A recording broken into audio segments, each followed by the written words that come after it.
Salam. Selamat berjumpa kembali Bapak Ibu Saudara sekalian yang dikasihi oleh Tuhan. Mari kita siapkan hati kita. Kita mau datang di hadapan Tuhan, kita mau beribadah. Bapak Ibu Saudara sekalian yang dikasihi oleh Tuhan, baik yang ada di Makau, di Hong Kong, bahkan dimanapun saat ini berada. Mari kita tunduk kepala sebentar. Kita mau datang di hadapan Tuhan. Mari kita mulai.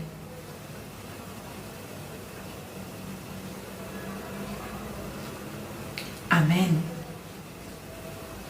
Tuhan Yesus baik.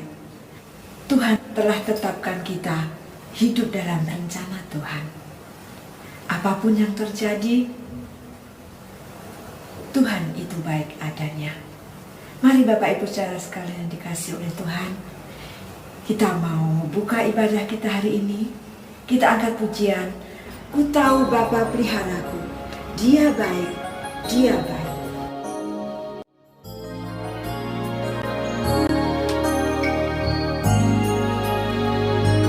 Ku tahu Bapa peliharaku, Dia baik, Dia baik.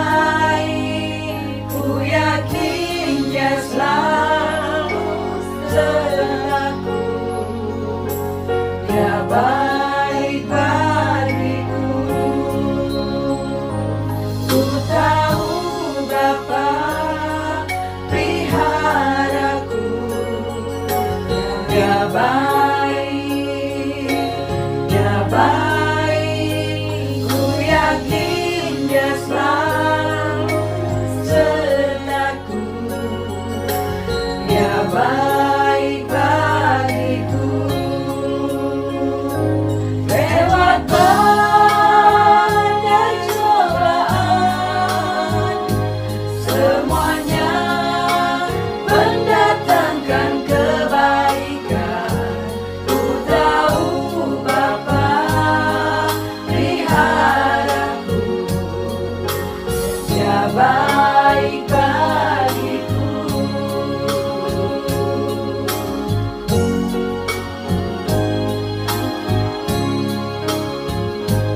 Ku tahu Bapa peliharaku, Dia baik, Dia baik. Ku yakin Dia selalu sertaku, Dia baik bagiku.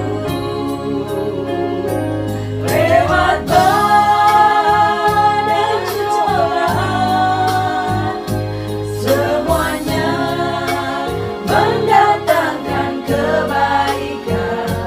Ku tahu Bapa peliharaku, Dia baik bagiku.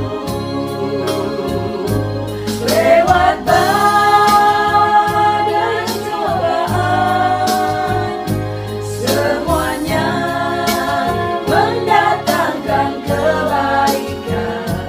Ku tahu Bapa peliharaku, Dia baik bagiku, Dia baik bagiku, Dia baik bagiku.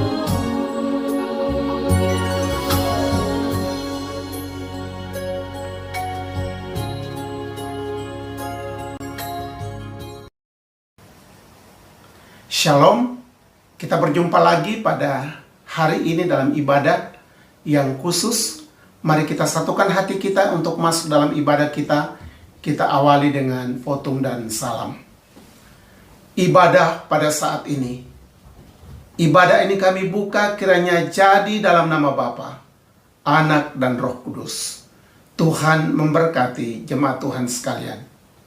Amin. Kita akan membaca nas pembimbing dari Markus 6 ayat yang ke-50 bagian B. Markus 6 ayat yang ke-50 bagian B. Tetapi segera ia berkata kepada mereka, "Tenanglah, aku ini, jangan takut." Tiada hari tanpa mengucap syukur karena kasih Allah yang boleh kita alami. Mari Bapak Ibu Saudara sekalian yang dikasihi oleh Tuhan, kita angkat pujian, ku bersyukur padamu, oh Yesusku.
Kebesaran Tuhan tetap ada dari dulu, sekarang, bahkan sampai selama-lamanya.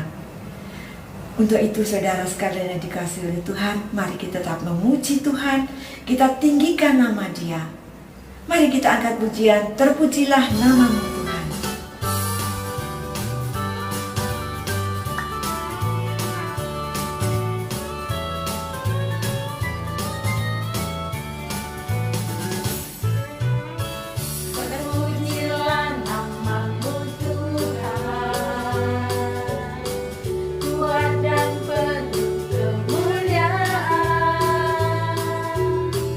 Satu suara kami nyatakan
saudara sekalian yang dikasihi Tuhan, mari kita lanjutkan pujian kita dengan membuka Mazmur, yaitu Mazmur 100 ayat 1 sampai dengan 5.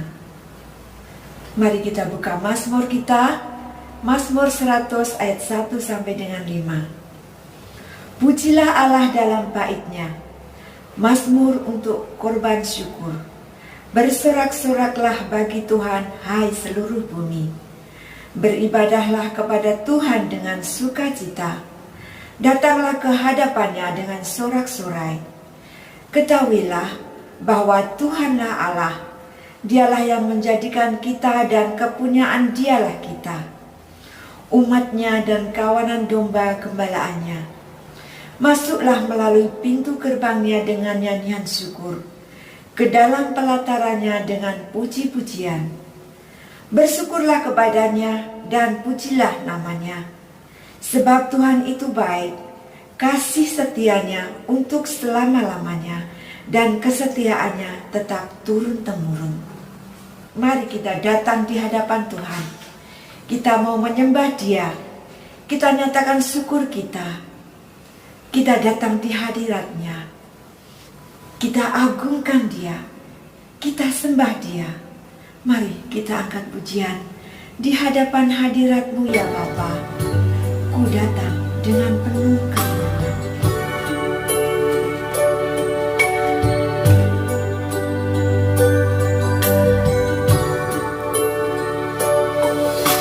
Di hadapan hadirat-Mu ya Bapa, ku datang dengan penuh kerinduan. Di hadapan hadirat-Mu ya Bapa, segala keangkuhanku hilang.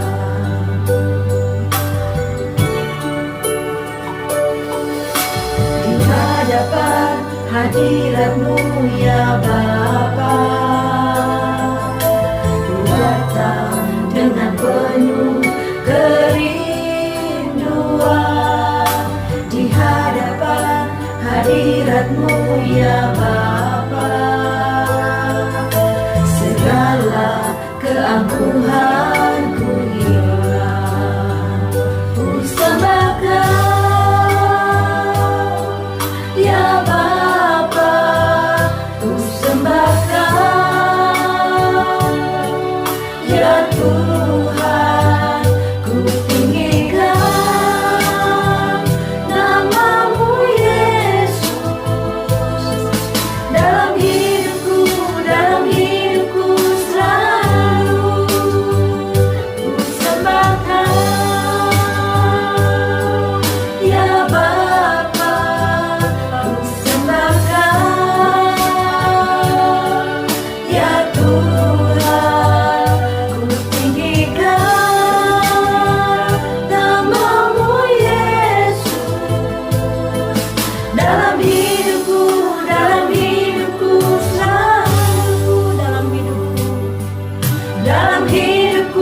dalam hidupku selalu.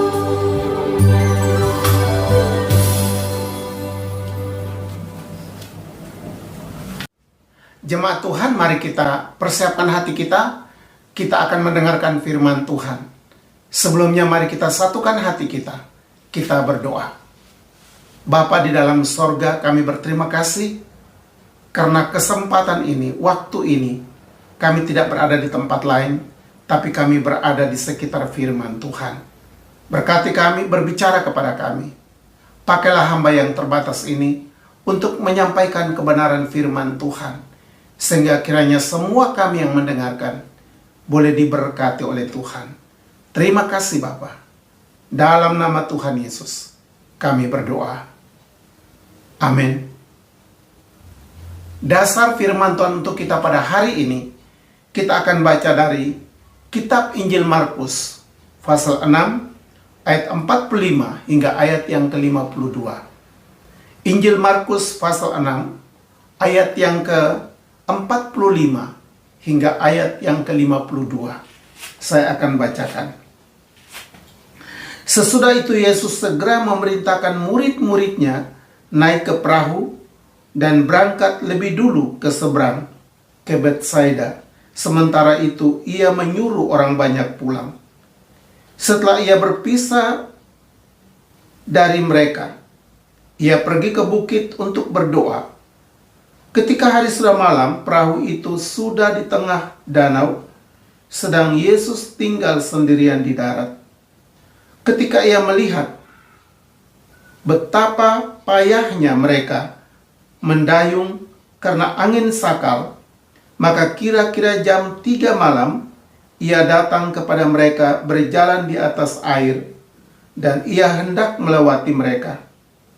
Ketika mereka melihat dia berjalan di atas air, mereka mengira bahwa ia adalah hantu.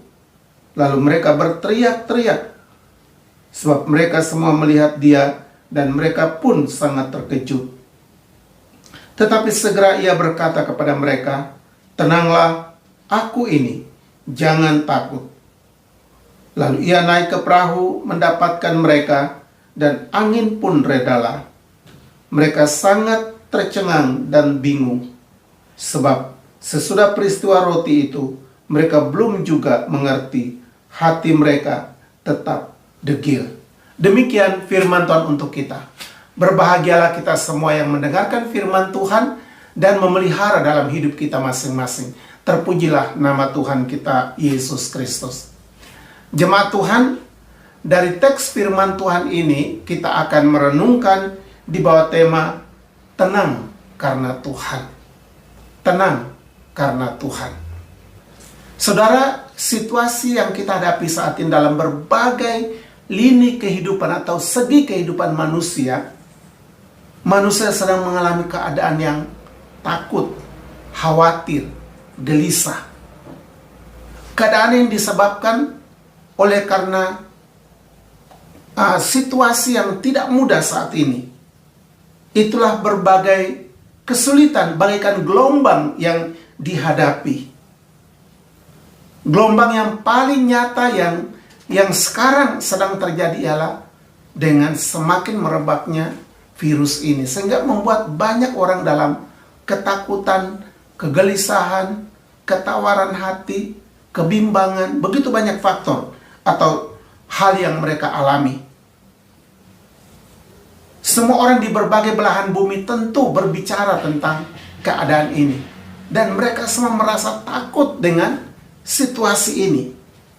Sehingga kalau kita memperhatikan, inilah sama dengan para murid yang mengalami gelombang pada waktu mereka menyeberang Danau Galilea, dan dikatakan mereka mengalami gelombang dan angin sakal.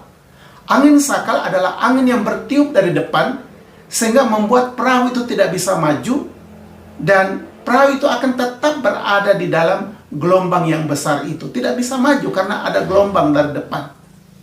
Sehingga kalau kita memperhatikan situasi ini, bahwa sebetulnya para murid mereka baru saja menyaksikan mujizat yang luar biasa. Itulah Tuhan Yesus memberi makan 5.000 orang.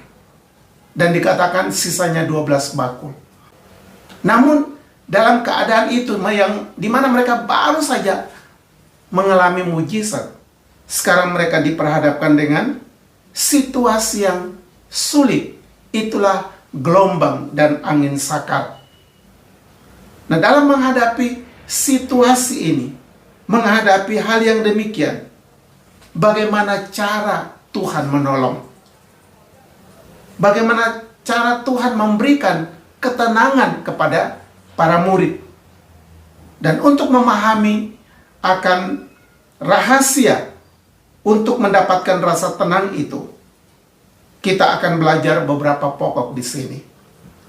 Yang pertama, ialah bahwa keadaan sulit atau kesulitan dan tantangan akan selalu ada.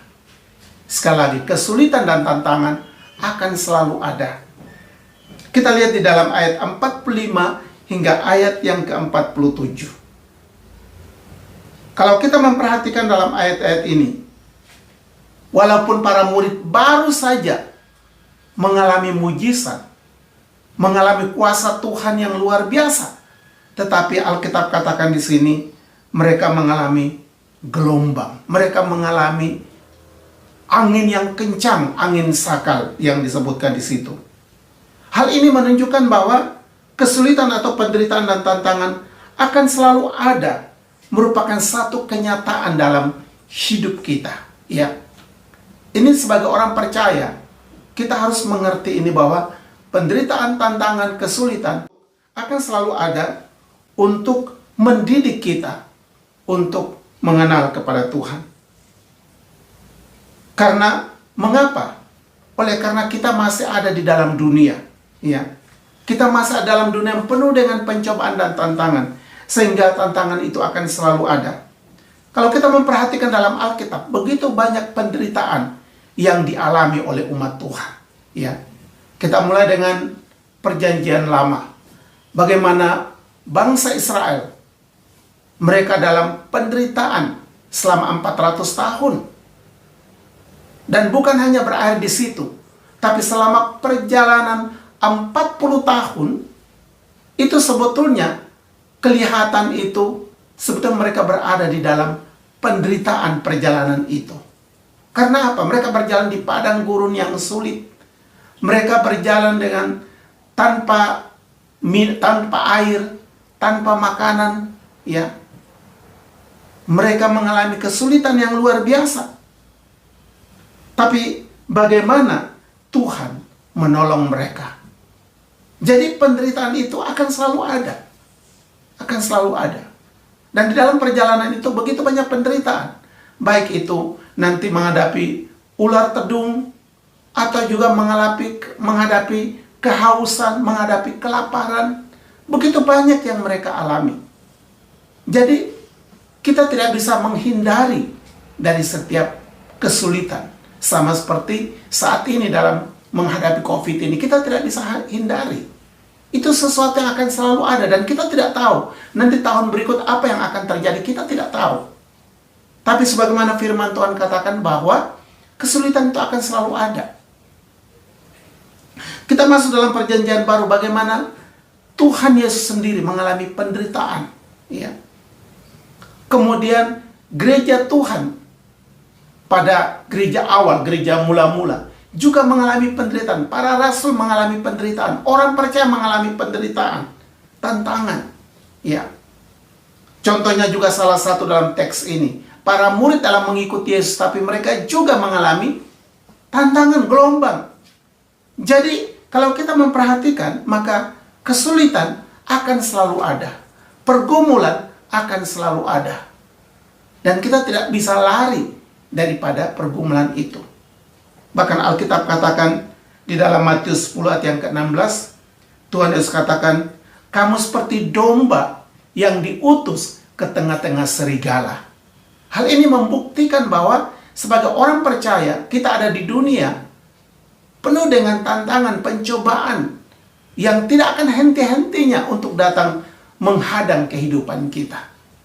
Oleh karena itu kita harus sadari bahwa pencobaan atau tantangan, kesulitan merupakan bagian daripada iman kita kepada Tuhan.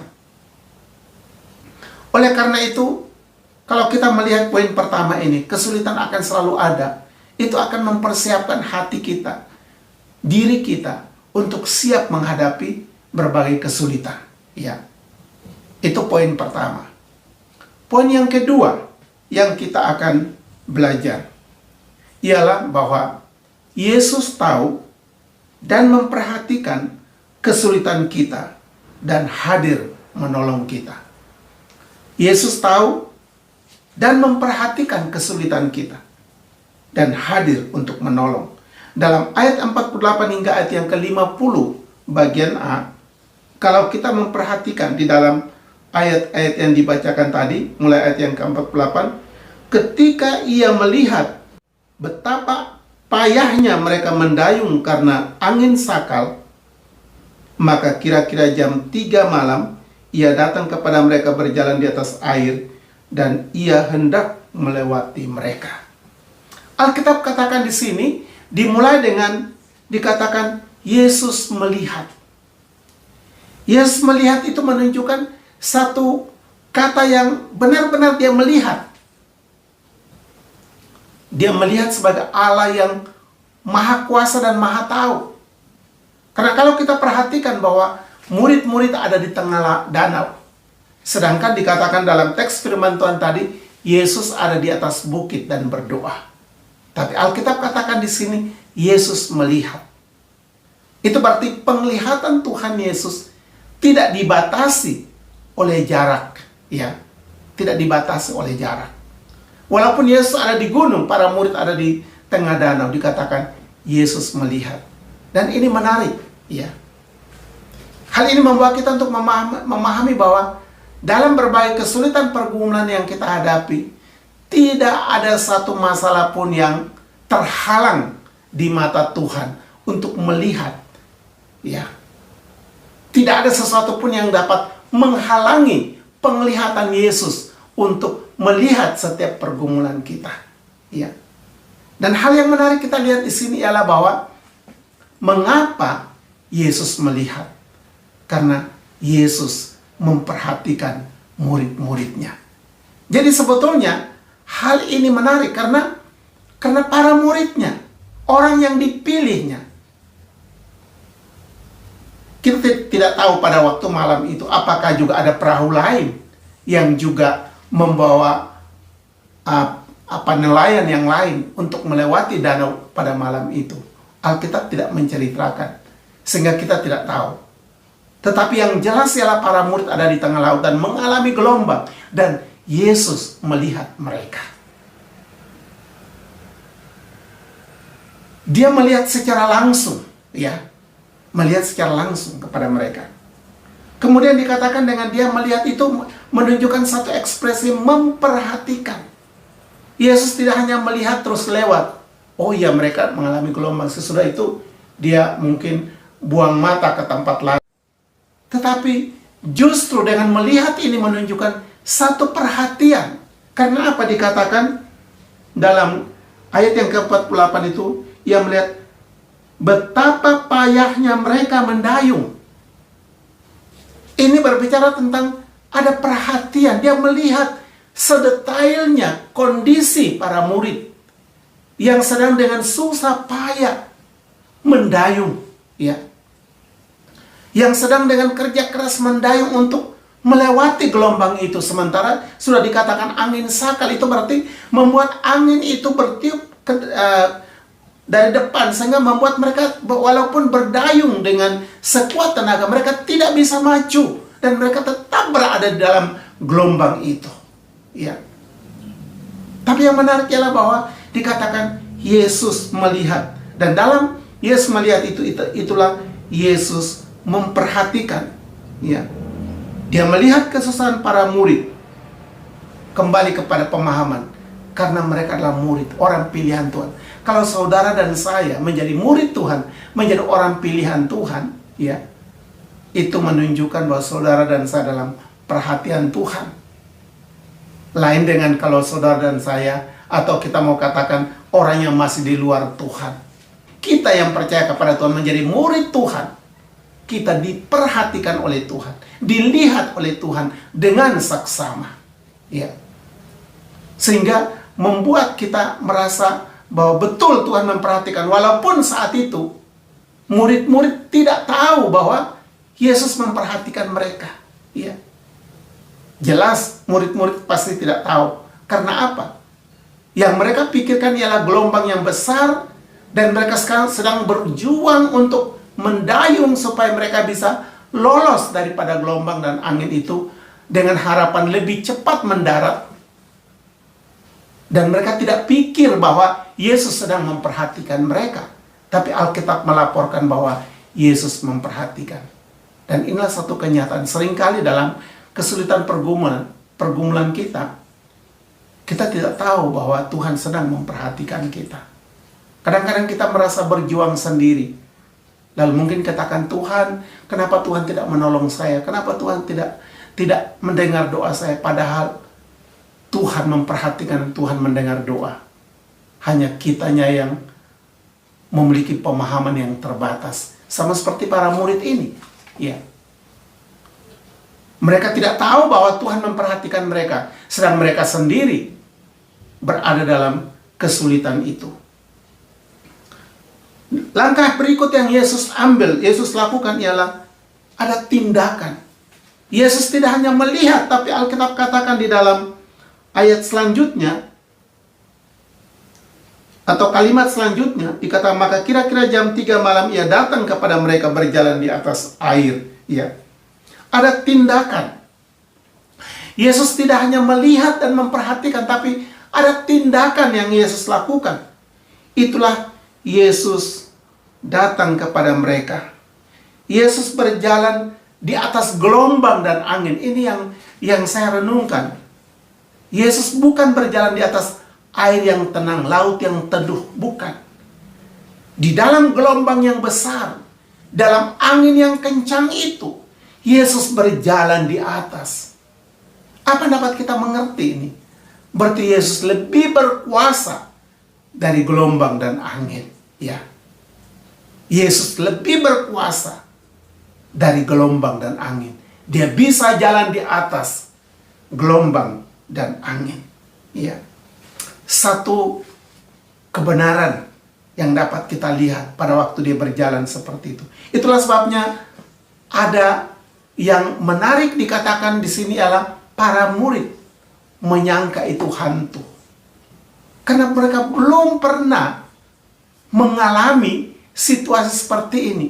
Dalam keadaan gelap waktu malam, gelombang yang besar, angin kencang, tapi kok ada orang jalan di atas gelombang. Mereka belum pernah mengalami seperti itu.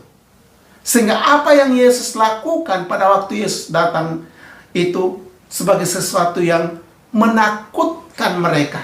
Mereka menganggap hantu. Padahal Yesus berjalan di atas air, di atas gelombang itu. Dia datang untuk menolong para murid yang sedang dalam ketakutan, yang sedang dalam kegelisahan. Yesus berjalan di atas gelombang, angin, untuk mau menolong. Iya. Dia melebihi daripada gelombang, sehingga dia bisa menolong kita yang berada dalam gelombang.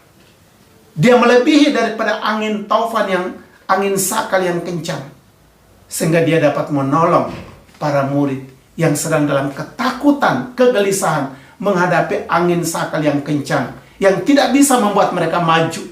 Ya, Yesus lebih berkuasa. Kita bersyukur kita punya Tuhan yang lebih berkuasa seperti ini, melebihi dari segalanya, sehingga dia mampu menolong kita, dia mampu melepaskan kita, dan memberikan kita ketenangan dalam menghadapi situasi. Karena dia melebihi daripada gelombang. Dia melebihi daripada berbagai kesulitan. Yesus kita melebihi dari semuanya. Poin yang ketiga dan yang terakhir. Kehadiran Yesus untuk memberikan ketenangan. Kehadiran Yesus untuk memberikan ketenangan. Dalam ayat 50b hingga yang ke-51. Di situ dikatakan tentang kehadirannya. Dikatakan, tetapi segera ia berkata kepada mereka, tenanglah, aku ini, jangan takut. Saudara, kata ini begitu kuat, ya. Kata yang pertama dipakai oleh Yesus di sini ialah kata tenanglah. Kata tenanglah ini merupakan satu kata perintah yang Yesus sampaikan kepada para murid, supaya mereka merasa sungguh-sungguh tenang. Karena mereka sedang berada di dalam gelombang. Kalau kita memperhatikan, Yesus tidak menghentikan gelombang dan angin, baru Yesus mengatakan kata tenang. Tidak. Tapi justru perahu dan para murid masih berada dalam gelombang, masih berada dalam menghadapi angin sakal yang kencang. Yesus katakan kepada para murid, tenanglah. Ya. Ini menarik. Ya. Hal ini menunjukkan bahwa ketenangan yang Yesus berikan bukan semua masalah di luar, persoalan semua beres dulu. Tidak. Walaupun tetap ada pergumulan dan persoalan, tapi bagi seorang murid Tuhan, bagi seorang percaya, dia harus tetap merasa tenang. Karena dia mendengar perkataan Yesus dan mempercayai perkataan Yesus dan melakukan perkataan Yesus dengan sungguh-sungguh. Murid-murid mendengar perkataan Yesus yang sungguh-sungguh berbicara kepada mereka. Karena Yesus berbicara dengan satu kesungguhan, supaya mereka yang melakukan rasa tenang itu, mereka juga harus sungguh-sungguh tenang. Tidak hanya asal dengar lalu mereka tidak memperhatikan, tapi mereka harus sungguh-sungguh tenang. Walaupun di luar masih ada gelombang, di luar masih ada angin saka. Inilah perkataan kata tenang itu, ya.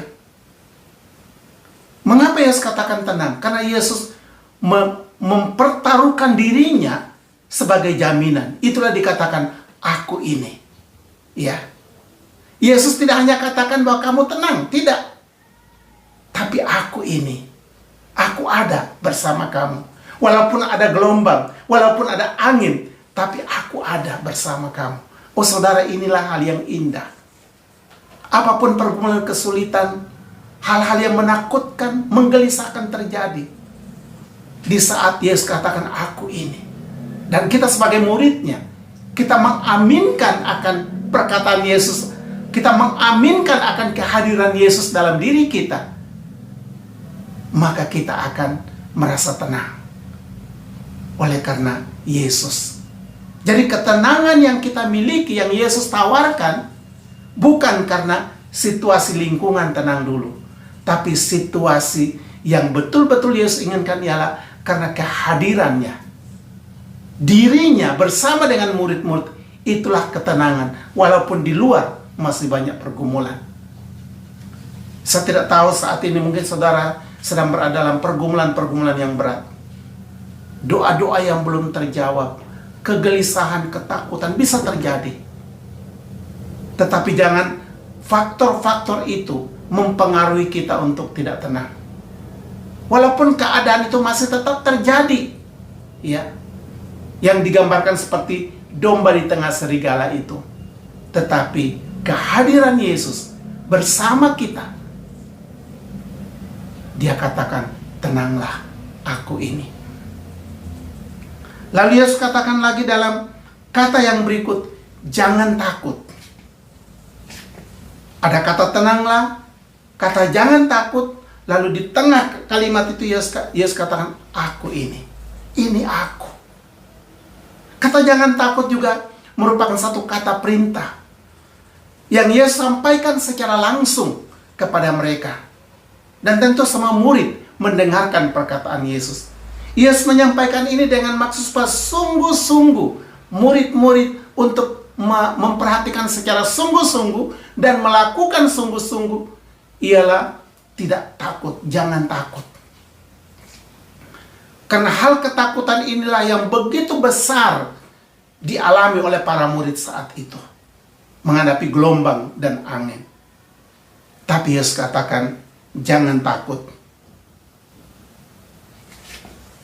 Kalau kita memperhatikan tentang kehadiran Yesus dalam bersama dengan para murid, itulah menjadi berkat besar untuk memberikan jaminan ketenangan dan juga jaminan merasa tidak takut.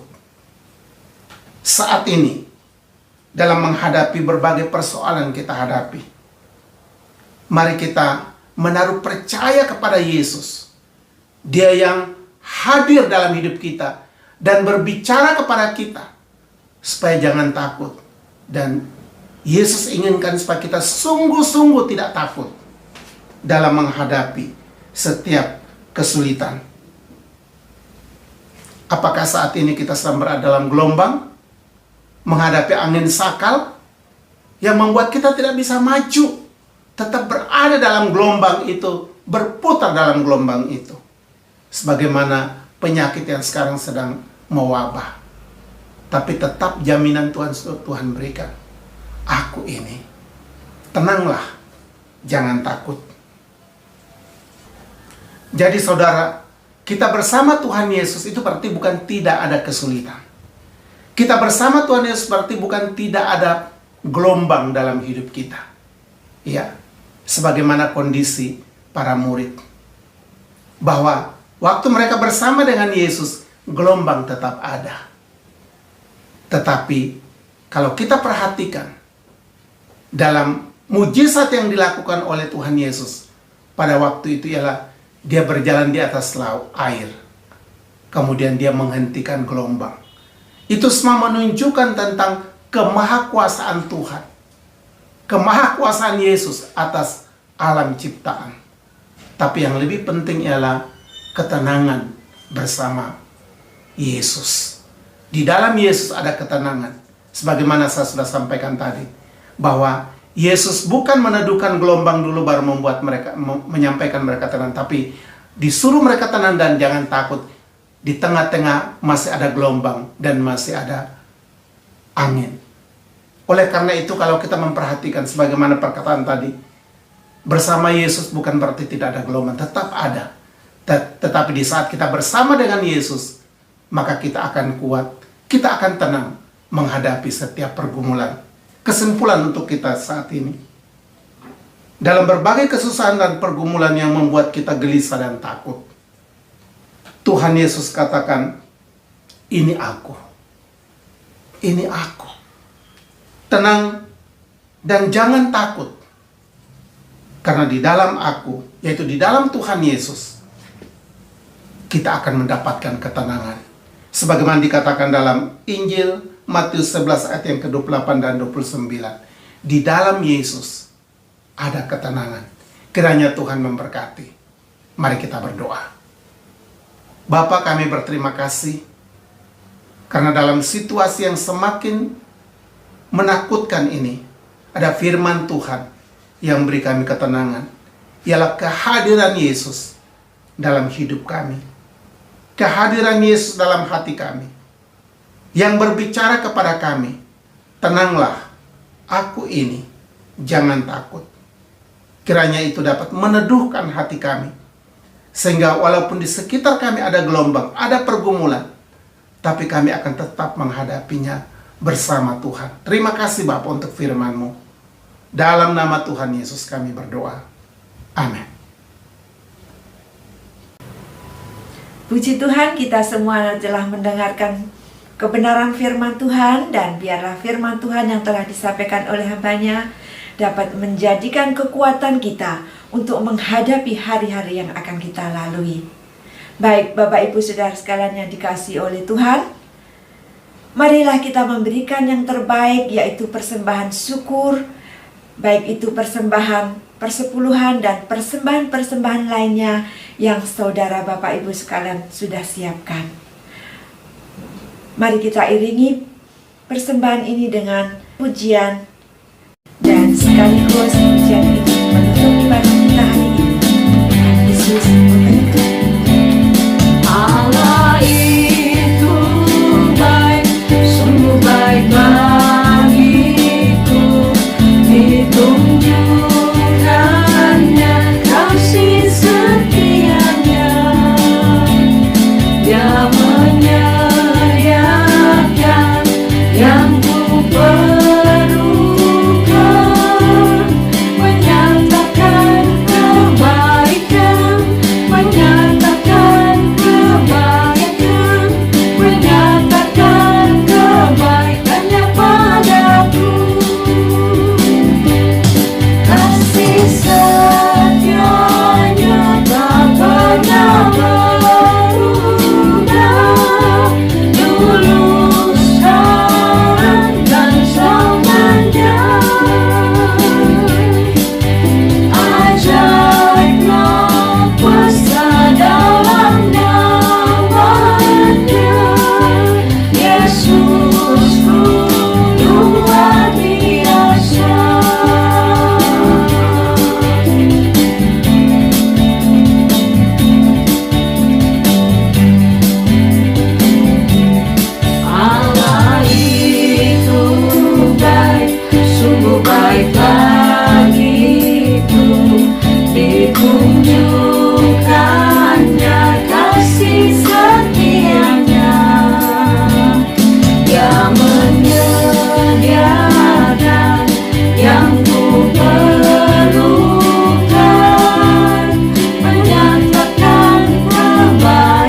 kita akan masuk dalam doa syafaat. Ada begitu banyak pergumulan, begitu banyak persoalan, membutuhkan dukungan doa kita semua. Oleh karena itu mari kita satukan hati kita, kita masuk dalam doa. Allah Bapa di sorga, Allah Abraham, Allah Ishak, Allah Yakub, Allah yang kami kenal dan percaya di dalam Tuhan Yesus. Hari ini kami bersyukur kepada Tuhan. Engkau sudah mengajar kami dengan firman-Mu, supaya di tengah situasi yang makin sulit, keadaan dunia semakin panik ini, kami sebagai orang percaya merasa tenang di dalam Tuhan. Karena kami tahu Tuhan memperhatikan kami, Tuhan melihat kami, Tuhan menolong kami. Terima kasih untuk firman-Mu. Saat ini Tuhan kami ingin berdoa untuk pekerjaan Tuhan melalui YPPI. Kami doakan untuk keluarga Pak Karol yang ada di Hong Kong. Kami doakan Tuhan berkati pelayanan mereka untuk kerjasama dengan gereja lokal dan juga usaha mencapai jiwa-jiwa baru. Kami doakan supaya Tuhan memberkati mereka. Terima kasih Bapak. Kami juga berdoa untuk Provinsi Jawa Barat, satu wilayah di Indonesia yang mayoritasnya belum mengenal Engkau. Kami doakan Tuhan berkati pemerintah daerah dalam usaha membangun dan juga gereja Tuhan, orang percaya yang ada di wilayah Jawa Barat, supaya Tuhan memberkati. Kiranya kehadiran orang percaya di sini dapat membuat terang Tuhan bersinar di wilayah ini. Kami doakan untuk pemerintah Indonesia secara keseluruhan dalam menghadapi situasi COVID yang semakin berkembang saat ini di berbagai tempat. Kami doakan Tuhan berikan kekuatan, hikmat, kemampuan bagi pemerintah kami untuk menanggulangi berbagai kesulitan yang ada, baik untuk meningkatkan vaksinasi kepada masyarakat dan juga menolong di dalam keadaan ekonomi yang tergoncang, yang terganggu oleh karena situasi COVID ini. Ada begitu banyak orang dalam kesusahan, baik kehilangan pekerjaan, mata pencaharian, ataupun juga kesulitan-kesulitan yang lain. Kami doakan supaya Tuhan tolong, Tuhan mencukupi mereka. Beri pemerintah bagaimana untuk menanggulangi berbagai krisis yang ada. Juga usaha pembangunan dalam berbagai bidang kami doakan Tuhan berkati sehingga pembangunan yang dilakukan dapat dirasakan, dinikmati oleh semua rakyat yang ada di Indonesia. Kami juga berdoa untuk gereja Tuhan yang ada di Indonesia supaya Tuhan berkati, Tuhan menolong dalam doa mereka juga sebagai hamba-hamba Tuhan. Berdoa untuk situasi COVID ini dan juga untuk keamanan bangsa kami, supaya Tuhan juga memberkati. Kami doakan juga untuk pemerintah Hong Kong, Tuhan berkati dalam keadaan COVID yang juga semakin berkembang ini, supaya Tuhan tolong sehingga masyarakat Hong Kong diberikan kedisiplinan dalam menghadapi situasi ini. Gereja Tuhan orang percaya, gereja yang sudah dalam minggu ini semuanya di lockdown, kami doakan supaya Tuhan tolong sehingga umat Tuhan yang tidak bisa datang beribadah, Tuhan tolong mereka, berkati mereka, sehingga walaupun mereka tidak berkumpul, tapi mereka tetap kuat dalam iman mereka. Terima kasih Tuhan, terima kasih. Kami doakan secara global seluruh dunia, di mana dengan penyakit ini begitu mewabah di berbagai tempat, sehingga banyak orang dalam ketakutan, kegelisahan, kekhawatiran. Kami doakan supaya situasi ini Tuhan pakai menjadi cara untuk mereka mencari Tuhan. Terima kasih Bapa di sorga. Kami doakan untuk pelayanan GMKH yang kami akan lakukan dengan online, melalui Zoom dan juga dengan YouTube yang ada. Kami doakan supaya Tuhan memberkati pelayanan ini, sehingga jemaat Tuhan dapat menikmati, mengikuti setiap pelayanan kegiatan yang kami lakukan. Kami doakan juga untuk kebutuhan pelayanan pada tiap bulan dan secara khusus pada bulan ini. Kami kembali menadahkan tangan kami, mengarahkan hati kami, iman kami, pandangan kami kepada Tuhan. Karena kami tahu bahwa sumber berkat adalah dari Tuhan. Oleh karena itu kami mohon supaya Tuhan ulurkan tangan kasih-Mu, sehingga semua kebutuhan pelayanan kami pada bulan ini dapat tercukupi. Terima kasih Bapa di sorga, terima kasih. Kami doakan juga untuk program pelayanan yang juga terkendala, yang juga tertunda oleh karena situasi COVID ini. Kami juga doakan supaya Tuhan tolong. Dan kegiatan rutinan yang masih dilakukan, baik itu ibadah dan juga untuk doa dan acara doa puasa dan telepon pelayanan, kami doakan supaya Tuhan memberkati semua kegiatan yang ada. Terima kasih untuk jemaat di Hong Kong, di Macau. Kami doakan supaya Tuhan memberkati kami semua. Berikan kekuatan dalam menghadapi situasi ini. Semua keluarga yang kami tinggalkan di Indonesia, Tuhan memberkati mereka, sehingga mereka juga dijamah, ditolong, dan dipelihara oleh Tuhan. Terima kasih Bapa. Kami berdoa untuk Israel, umat pilihan Tuhan. Tuhan berkati bangsa ini sehingga tetap Tuhan pakai sebagai alat di tangan Tuhan untuk membawa kemuliaan bagi Tuhan. Terima kasih Bapa di sorga. Kami doakan untuk persembahan yang kami berikan kepada Tuhan hari ini. Kami doakan supaya Tuhan memberkati semua persembahan ini, supaya dapat dipakai untuk kemuliaan Tuhan. Terima kasih. Inilah doa kami dalam nama Tuhan Yesus yang sudah mengajar kami berdoa. Bapa kami yang di sorga, dikuduskanlah namamu, datanglah kerajaanmu, jadilah kehendak-Mu di bumi seperti di surga. Berikanlah kami pada hari ini makanan kami yang secukupnya, dan ampunilah kami akan segala kesalahan kami, seperti kami juga tahu mengampuni orang yang bersalah kepada kami. Dan janganlah Tuhan membawa kami ke dalam pencobaan, tapi lepaskanlah kami daripada yang jahat. Karena Bapalah yang punya kerajaan, dan kuasa, dan kemuliaan, sampai selama-lamanya. Amin. Jemaat Tuhan, kita sudah sampai pada penghujung ibadah kita pada hari ini. Mari kita pulang dalam damai sejahtera Tuhan, dan arahkanlah hatimu kepada Tuhan, dan terimalah berkat-Nya. Tuhan memberkati engkau dan melindungi engkau. Tuhan menyinari engkau dengan wajah-Nya, dan memberi engkau kasih karunia. Tuhan menghadapkan wajah-Nya kepadamu, dan memberi engkau damai sejahtera, mulai hari ini sampai Tuhan Yesus datang kembali. Amin. Amin. Amin. Amin.